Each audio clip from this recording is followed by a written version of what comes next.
Hello friends, my name is दीक्षांत पाल। जैसे तुम्हें पता ही है, हम एक दो लेक्चर कर भी चुके हैं, है ना। तो ये जो बुक है ना, ये सतीश जलान सर की है। उन्हीं से मैंने क्लास ली थी। तो मुझे नहीं लगता कि सर या कोई और बंदा कॉपीराइट टाइप मारेगा, मैं उनकी बुक यूज़ कर रहा हूँ, है ना। लेकिन ये बुक बहुत अच्छी है। वैसे मैंने निखिल गुप्ता सर की भी क्लासेस ली हैं, पेड नहीं ली हैं। वो मेरी एक फ्रेंड ने ली थी, तो उसके साथ बैठ के मैंने कुछ क्लासेस देखी हैं। तो मैं हो सकता उन्हें भी यूज़ करूं जब जब मुझे जैसे जैसे लगेगा, क्योंकि मैंने 3-4 बुकें जो हैं देखी हैं। और मुझे कुछ बुक में कुछ अच्छा लगा, किसी में कुछ अच्छा लगा। तो जो मुझे लगेगा कि हाँ ये शो करना ज़रूरी है, वो मैं शो कर दूंगा समय आने पे। ठीक है फ्रेंड्स। बाकी हमने देखो सारे रूल्स, सारे सीआरए पढ़े ही थे। तो इसमें क्या है, जैसे कि ना, इसमें सबसे अच्छी चीज़ मुझे क्या लगी कि जैसे हम जब CRA 2 और CRA 4 जो हम गवर्नमेंट को फाइल करते हैं ना, तुम्हें पता ही होगा, मैंने वीडियो में बता ही रखा है पिछली, कि कब कब कैसे कैसे फाइल करते हैं। वैसे होगा तो मैं बता भी दूंगा अभी फटाफट, है ना। एक रिवीजन हो जाएगा। तो उसे फाइल करने के लिए जब हम ऑनलाइन करते हैं तो क्या फॉर्म होता है, कैसे फिल करते हैं, वो सारी चीज़ें ना इसमें पेपर पे बना रखी है, वो फॉर्म दे रखा है। ठीक है।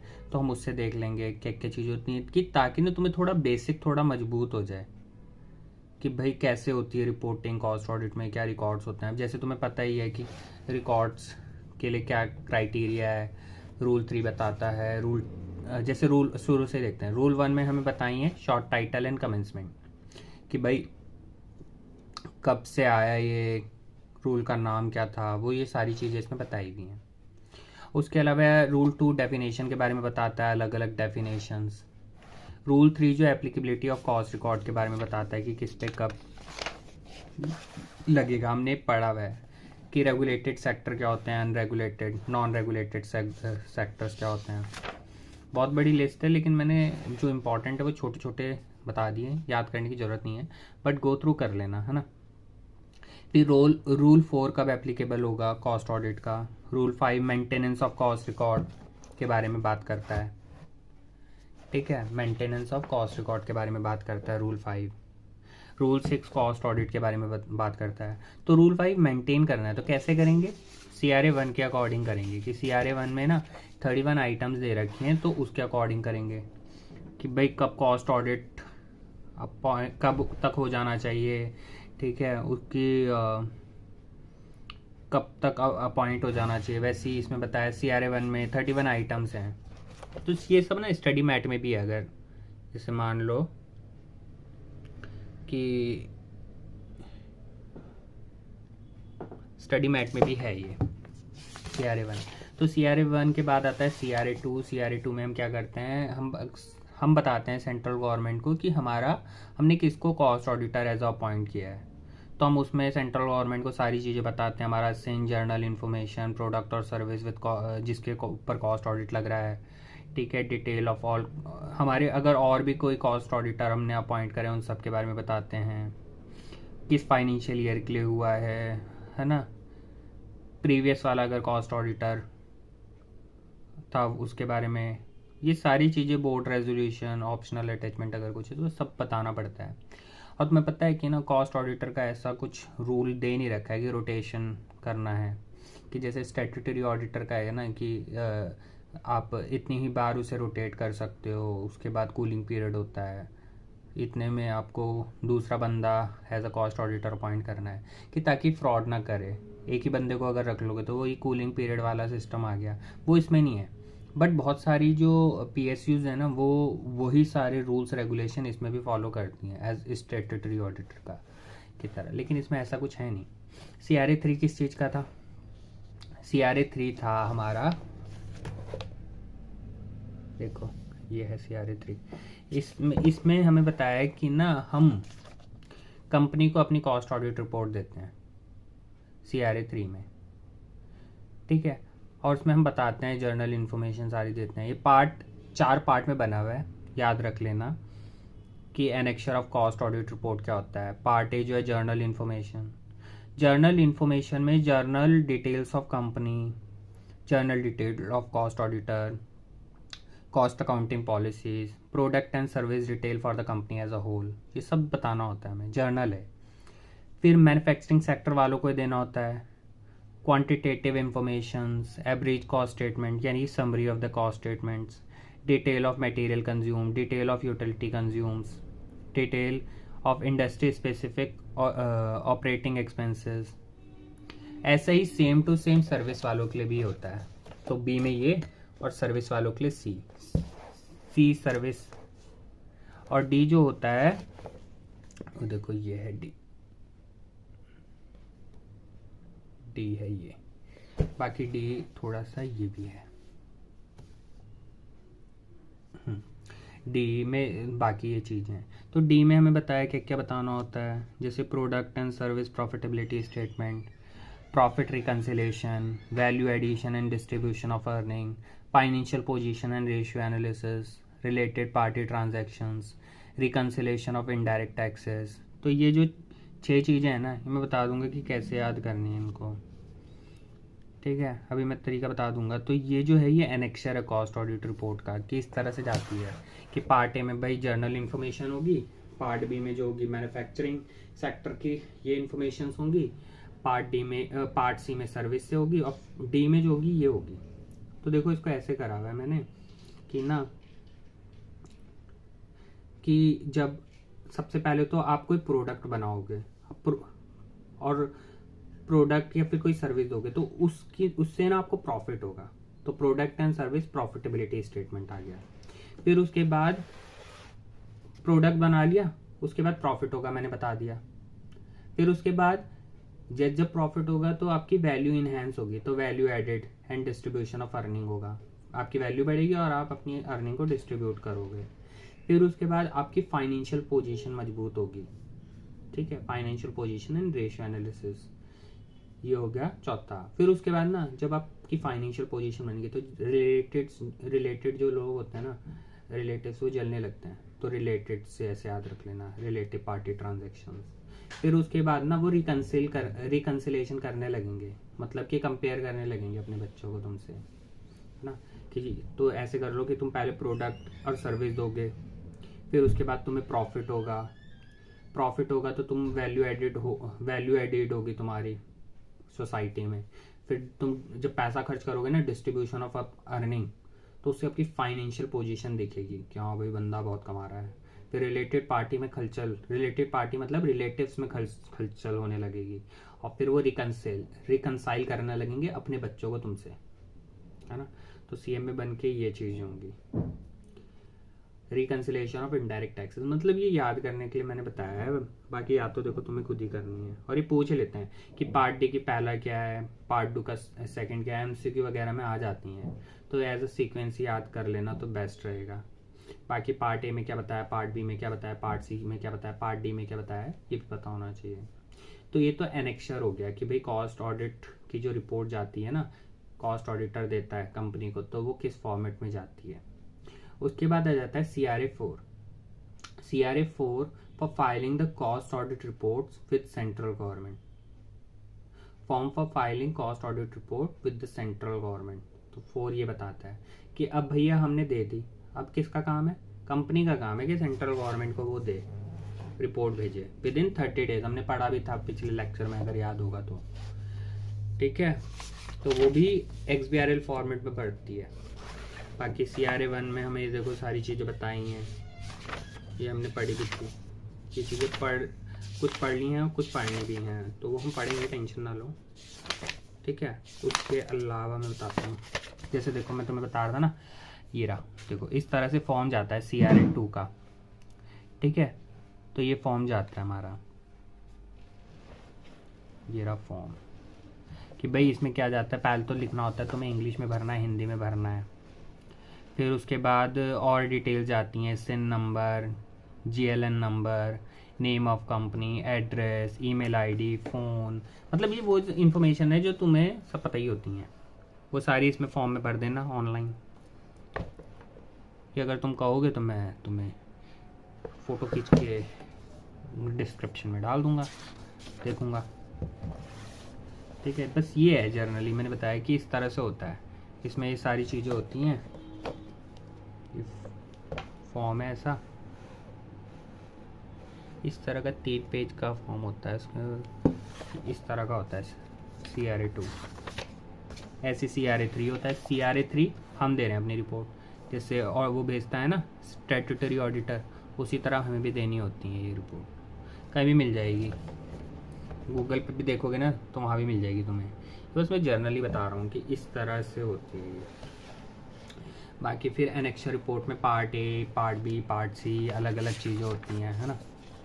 ये सारी चीज़ें, कॉस्ट अकाउंटिंग पॉलिसी, ये वैसे वो नहीं है, लेकिन हम जस्ट जनरल नॉलेज के पर्पज़ के अगर तुम देखो, जैसे CRA4 कैसे भरा जाता है, XBRL फॉर्मेट में ही सब भरी जाती हैं चीज़ें। अगर तुम गूगल पे भी देखोगे तो मिल जाएगा शायद ये तुम्हें, और नहीं मिलेगा तो मुझे बता देना, मैं शेयर कर दूंगा। ये फॉर्मेट्स हैं बस जर्नल, कुछ ऐसा कुछ बहुत टेक्निकल नहीं है। सर ने बता दी थी कि ऐसा ऐसा फॉर्म होता है, तो ये चीज़ें हैं, ठीक है। तो बस यही है उसका फॉर्मेट, और कुछ बताना है। बाकी मैं तुम्हें CS बता रहा था, CS बताता हूँ मैं तुम्हें। बाकी हाँ, फिर तुम्हें CS बता देता हूँ। हमने कल 6, 7, 8, 10, 12 पढ़ा था, ठीक है।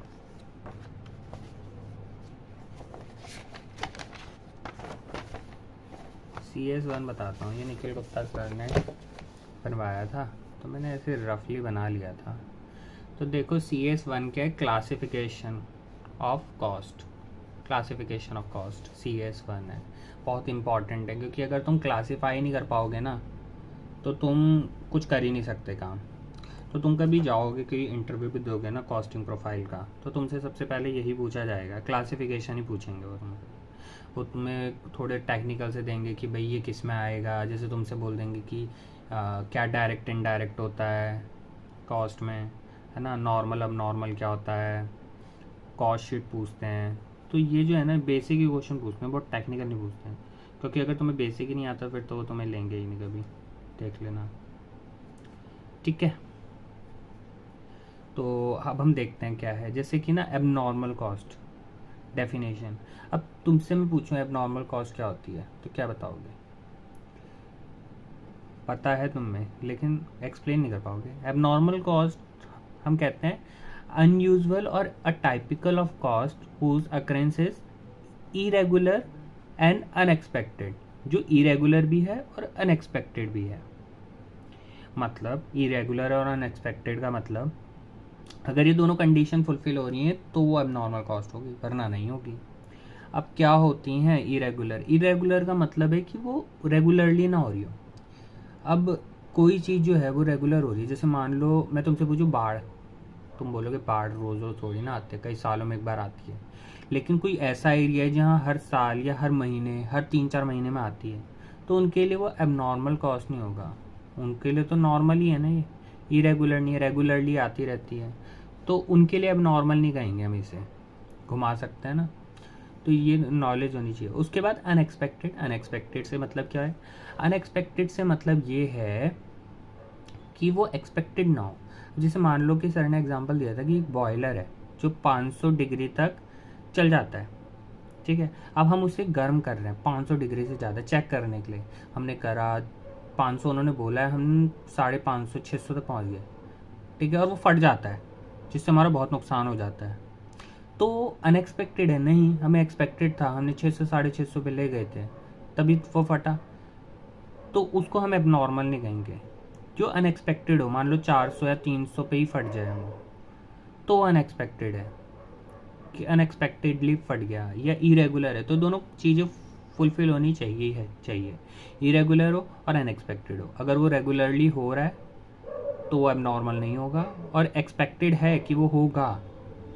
अब जैसे मान लो कि हमने कहा कि कुछ भी चीज़ बोल दो जो एक्सपेक्टेड है होगी, कि मैंने ना कोई सामान है जो पानी से ख़राब हो जाता है, और मैंने क्या किया, उसे बाहर ही रखा हुआ है, और मुझे पता है कि ना बारिश आने वाली है, कपड़े, और मुझे पता है बारिश आने वाली है, तो एक्सपेक्टेड है ना कि बादल आए हैं तो बारिश तो होगी और वो कपड़े गीले होंगे, तो हम उसको एबनॉर्मल नहीं बोल सकते कि उसकी वजह से हमारे कपड़े ख़राब हो गए। हाँ, ऐसा होता है कि सही मौसम था, लेकिन वैसे तो अगर वो इतनी डेलिकेट है तो उसे बाहर रखना ही नहीं चाहिए, लेकिन सही मौसम था, रखी हुई है थोड़ी देर के लिए, एकदम से बारिश आ गई या एकदम से कहीं से पानी आ गया, बाढ़ का पानी, है ना, तो वो अनएक्सपेक्टेड होगा। अगर तुम्हें एक्सपेक्टेड है कि वो हो सकता है, अगर ये चीज़ हुई तो वो अब नॉर्मल नहीं होगा। ठीक है, तो यही चीज़ें हैं, यही बारीक चीज़ें हमें समझनी है। अब जैसे मैं तुमसे पूछूं, अब ओवरहेड्स क्या होते हैं? ओवरहेड्स वो होते हैं जो डायरेक्टली नहीं लग रहे, मतलब हम उसको ना डायरेक्टली चार्ज नहीं कर सकते किसी कॉस्ट में, उस प्रोडक्ट की कॉस्ट में। ठीक है, इनडायरेक्टली हम चार्ज कर सकते हैं उससे। हमें समझ नहीं आ रहा है कि हम इसको किस तरह से रेशनल तरीके से कैसे चार्ज करें, तो हम उसको, अगर मैं सही बताऊं,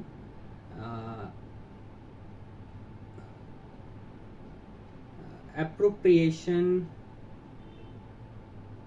और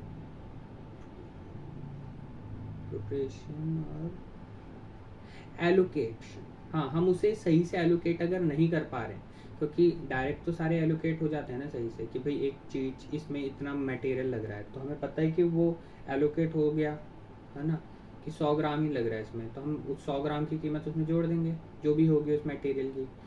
लेबर है कि इतना टाइम लेता है लेबर, और पूरे दिन का इतना लेता है, तो हम एलोकेट कर सकते हैं इजीली। लेकिन कुछ ऐसे खर्चे होते हैं जिसको हम एलोकेट नहीं कर सकते, तो उसको हम अपोर्शनमेंट करना होता है, तो उसको इनडायरेक्ट कहते हैं, उसे ओवरहेड्स कहते हैं। अब देखा जाए तो कोई भी खर्चा अगर हम चाहें तो उसको एलोकेट कर सकते हैं। ठीक है, कोई मुश्किल नहीं है। जैसे, तो फिर कोई खर्चा बचेगा ही नहीं, इनडायरेक्ट सारे ही डायरेक्ट हो जाएंगे। जैसे अगर मान लो कि मैं कहूँ कि रिसेप्शन पे एक लड़की बैठी है, ठीक है, और वो सर्विस सारे डिपार्टमेंट को दे रही है, तो हम उसको रेशनल बेसिस पे सभी में इक्वली डिस्ट्रीब्यूट कर देते हैं उसके प्राइस को, जो भी उसको सैलरी दे रहे हैं। लेकिन अगर हम चाहें तो अपॉर्शनमेंट कर नहीं सकते हैं। कैसे? कि मैंने एक वो मशीन लगा दी है कि जैसी कॉल आता है हम पूछते हैं किस डिपार्टमेंट के लिए सर्विस चाहिए आपको, तो वो बोलता है ए के लिए, तो ए का बटन दबा दें, और फिर जब तक वो उससे बात कर रही है तब तक वो ए दबा रहा है, फिर जैसे हो तक वो कट कर दे, तो वो जो टाइम है वो एलोकेट वो ए में चला जाएगा। तो फिर हम लास्ट में जाके देख लेंगे कि किस प्रोपोर्शन में उसने सर्विस दी है अपनी, और उस प्रोपोर्शन में उसका खर्चा बाढ़ में। या फिर हम क्या करें, हम ये भी कर सकते हैं, जैसे कि ना हमें नहीं पता है कि किस मशीन में कितना इंजन ऑयल लग रहा है, ठीक है, या किस प्रोडक्ट को बनाने के लिए 4 प्रोडक्ट बन रहे हैं और 4 अलग मशीन है, इंजन ऑयल डलता है उसमें, एक साथ आ जाता है और वो डालते हैं। तो हमने क्या किया, हमने एक बंदा ही रख लिया इंजन ऑयल के लिए, कि जब जिसमें जितना डलता है ना वो नोटिंग करता है कि 10 लीटर इसमें डल गया, 5 लीटर इसमें डल गया। तो फिर जितना भी हमारा इंजन ऑयल आया है, लाइक मान लो 100 किलो आया है, 100 लीटर आया सॉरी, तो वो 100 लीटर को उसके हिसाब से प्रपोर्शन करा जा सकता है। तो फिर हम करते क्यों नहीं, हम क्यों उसको ओवरहेड्स या फिर इनडायरेक्ट एक्सपेंसेस बोलते हैं? इसके पीछे का रीज़न है क्योंकि वो इकोनॉमिकल और फिजिबल मैनर नहीं है। ठीक है, अगर वो इकोनॉमिकल और फिजिबल है तब हम उसको तभी हम उसे डिस्ट्रीब्यूट करें, क्योंकि ये काम करना ना, एक जैसे रिसेप्शन पे वो ये मशीन लगाना या ये बांटना इकोनॉमिकल नहीं है, कि भाई पैसा लगेगा खामा कहाँ, एफर्ट्स लगेंगे, और फिजिबल भी नहीं है इतनी छोटी छोटी चीज़ों को करें। तो जो चीज़ें इकोनॉमिकल और फिजिबल ना हो, उन खर्चों को हम एलोकेट ना कर पाए इकोनॉमिकली और फिजिबल मैनर पे, तो उसको हम ओवरहेड्स कहते हैं, है ना। तो हम इसी तरह से क्लासिफाई करते हैं ना कि कब क्या चीज़ कौन सी ओवरहेड्स है, कौन से डायरेक्ट एक्सपेंसेस हैं, कौन से इनडायरेक्ट एक्सपेंसेस हैं। ये बहुत टेक्निकल चीज़ है, बहुत कम लोगों को आती है, क्योंकि उसके लिए ना आपको CS1 पे बहुत अच्छी पकड़ होनी चाहिए, क्योंकि अगर CS1 आपने ढंग से नहीं पढ़ा है ना, यही बहुत इंपॉर्टेंट CS है, कि अगर आपको नहीं पता ओवरहेड्स क्या होते हैं और क्यों ओवरहेड्स होते हैं। अब देखा जाए जो मेरा वो है उसके हिसाब से तो हर एक खर्चे को तुम कर सकते हो ना, कोई ओवरहेड बचेगा ही नहीं अगर दिमाग लगाया जाए। लेकिन दिमाग तो तुम लगा लोगे, लेकिन वो इकोनॉमिकल और फिजिबल नहीं होगा ना, कि सिर्फ इंजन ऑयल का हिसाब किताब के लिए तुमने एक बंदा रखा है, या सिर्फ इसीलिए कि जो एक्सपेंसेस है सही से डिस्ट्रीब्यूट हो जाए कि एक मशीन लगाई है टेक्निकल, है ना, और उस मशीन को चलाने के लिए एक साउंड स्टाफ हो मैनेज करने के लिए, है ना, और टाइम कंज्यूमिंग हो, इकोनॉमिकल भी नहीं है और फिजिबल भी नहीं है। तो इसी के बेसिस पे हम क्लासिफिकेशन करते हैं। जैसे मैंने बता दिया एबनॉर्मल कॉस्ट कैसे डिसाइड होगा कि एबनॉर्मल है एबनॉर्मल है।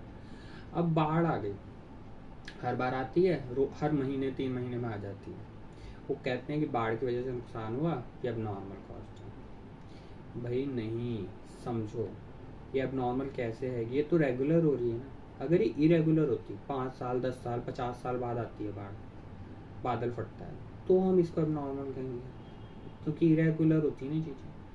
और अनएक्सपेक्टेड है दूसरी चीज़। अब एक्सपेक्टेड है ना कि भाई बारिश आएगी तो चीज़ें भीगेंगी, और फिर भी तुमने बाहर रखी हैं और फिर बोल रहे हो कि अब नॉर्मल है, कि नॉर्मल ही नहीं होता ये सब। तो जो नॉर्मल है और फिर भी तुम गड़बड़ियाँ कर रहे हो, तो उसको अब नॉर्मल नहीं कह सकते ना, है ना। तो ये दोनों चीज़ें, ऐसी बहुत सारी चीज़ें हैं, बहुत सारे टेक्निकल टर्म्स हैं कि एडमिनिस्ट्रेटिव ओवरहेड्स कौन से होंगे, जो जर्नली ना manufacturing expense, interest, finance, marketing expense में नहीं लग रहे हैं, उसे एडमिन कहेंगे। क्यों? क्योंकि इंटरेस्ट एंड फाइनेंस को तो हम कंसीडर ही नहीं करते, और मार्केटिंग के लिए हम उसमें डाल देते हैं कॉस्ट ऑफ सेल्स में। ऐसे कॉस्ट सेंटर क्या होता है, कॉस्ट यूनिट क्या होती है, प्रोडक्शन ओवरहेड्स क्या होते हैं, है ना। अब कई बार ना हमें चीज़ें समझ नहीं आती कि जैसे मैं बताऊँ कि बहुत सारे लोगों को ना बहुत ज़्यादा बारीकी की सिचुएशंस समझ नहीं आती हैं। जैसे मैं तुम्हें बताऊँ कोई खर्चा है, जैसे मान लो मैंने कहा मेरा मटेरियल है, मेरी शर्ट्स हैं, इनमें बटन लगाना है, तो इसका खर्चा किस में जाना चाहिए, और ये हम किसी और से काम करवा रहे हैं, ठीक है।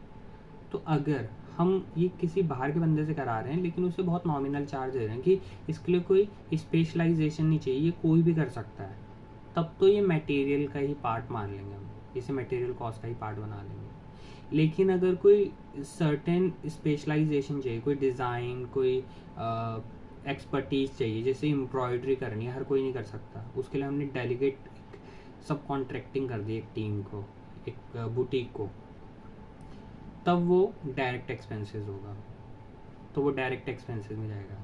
लेकिन अगर मटेरियल के ऊपर ही कोई काम हो रहा है ना, तो मटेरियल की कॉस्ट में जुड़ जाएगा, ठीक है।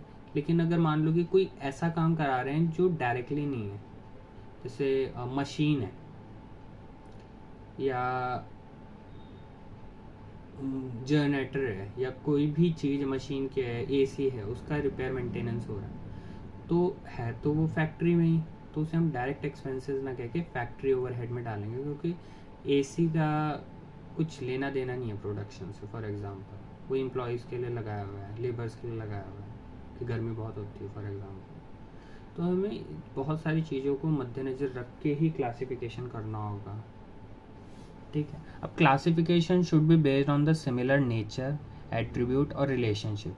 जो सिमिलर नेचर की चीज़ें होंगी उनको एक तरफ कर दो, सिमिलर एट्रीब्यूट, सिमिलर रिलेशनशिप के बेसिस पे होंगी, है ना। हर एक आइटम को क्लासिफाई करना होगा नेचर, एट्रीब्यूट और रिलेशनशिप के हिसाब से। और बेसिस क्या होंगे क्लासिफिकेशन करने के? बेसिस होंगे कि पहले देखा जाएगा नेचर ऑफ एक्सपेंस क्या है, मटेरियल का है, एम्प्लॉय का है या एक्सपेंस है। फिर देखेंगे ट्रेसिबिलिटी के हिसाब से कि डायरेक्ट है इनडायरेक्ट है। फिर देखेंगे फंक्शन के हिसाब से कि प्रोडक्शन में हो रहा है, एडमिन में हो रहा है, सेलिंग में हो रहा है, डिस्ट्रीब्यूशन में हो रहा है, रिसोर्स डेवलपमेंट में हो रहा है, रिसर्च और डेवलपमेंट में हो रहा है ना, तो ये उस हिसाब से होगा। फिर उसके बाद हम बिहेवियर के हिसाब से देखेंगे कि फिक्स्ड है, वेरिएबल है, सेमी वेरिएबल है। फिर उसके बाद प्रोडक्शन प्रोसेस के हिसाब से देखेंगे, बैच है, प्रोसेस है, ऑपरेशंस है, कॉन्ट्रैक्ट है, जॉइंट है, कौन सा प्रोसेस है।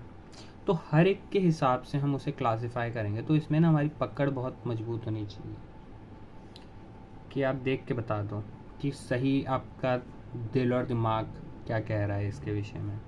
और दिल दिमाग की नहीं सुनते हम प्रोफेशनल, हम सुनते हैं लॉ की।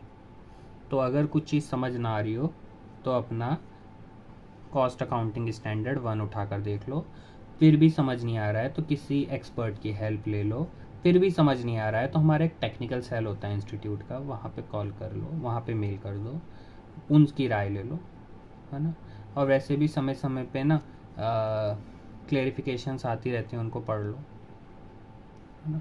तो ऐसे ही बंदा एक्सपर्ट बनता है। बाकी किसी भी CAS को हम पढ़ते हैं तो पहले देखते हैं इंट्रोडक्शन किस लिए है, क्लासिफिकेशन के लिए है, प्रोडक्ट और सर्विस की डिटरमाइन करने के लिए कॉस्ट को। ऑब्जेक्टिव क्या, यूनिफॉर्मिटी और कंसिस्टेंसी होनी चाहिए। प्रेजेंटेशन क्या होना चाहिए, वही समय समय पे क्लासिफिकेशन पीरियड टू पीरियड करना। और डिस्क्लोज़र क्या है कि कोई भी चेंज जो मटेरियल हो उसे डिस्क्लोज़ करो और उसका कोई भी इफ़ेक्ट अगर कॉस्ट स्टेटमेंट पे पड़ रहा हो वो भी प्रेजेंट करो। बाकी कॉस्ट ऑफ ट्रांसपोर्टेशन भी देखो कि कॉस्ट ऑफ ट्रांसपोर्टेशन में सब चीज़ें आएंगी, लेकिन अगर मान लो कि कोई थर्ड पार्ट, कोई डिटेंशन हो गया, कोई डिमरेज चार्जेस लग गए, अब वो गलती किसकी, ड्राइवर की है, तुम्हारी है, तो उसे कॉस्ट ऑफ ट्रांसपोर्टेशन थोड़ी ना बनेगा, तो उसको नहीं लोगे, तो उसको इसमें क्लासीफाई नहीं कर सकते। डिस्क्लोज़र हो गया कि डिस्क्लोज़र वैसे तो वही रहेगा, सेम रहेगा, लेकिन अगर कोई बेटर प्रेजेंटेशन के लिए या फिर लॉ और कंप्लाइंस को करने के लिए अगर डिस्क्लोज़र आपको चेंजेस करने पड़ रहे हैं तो वो कर सकते हो आप, ठीक है। बाकी देखो उसमें दे रखा है मैंने तुम्हें, ऊपर ऊपर से बता दिया क्या होता है क्लासिफिकेशन। आप टेक्निकल टर्म्स डेफिनेशन पढ़ो कि क्या होता है नॉर्मल। अब देख कर तो तुम्हें लगेगा पता है और नॉर्मल क्या होता है, जो नॉर्मल नहीं होता वह अब नॉर्मल होता है ना। लेकिन ये ऐसा नहीं है, आपको ना चीज़ें समझनी पड़ेंगी। हर एक डेफिनेशन जो लग रही है देख के कि हाँ मुझे तो आती है, ऐसा नहीं होता। जब काम करते हैं तो ये चीज़ें बहुत टेक्निकल होती हैं, क्योंकि आप इसी चीज़ के प्रोफेशनल हो।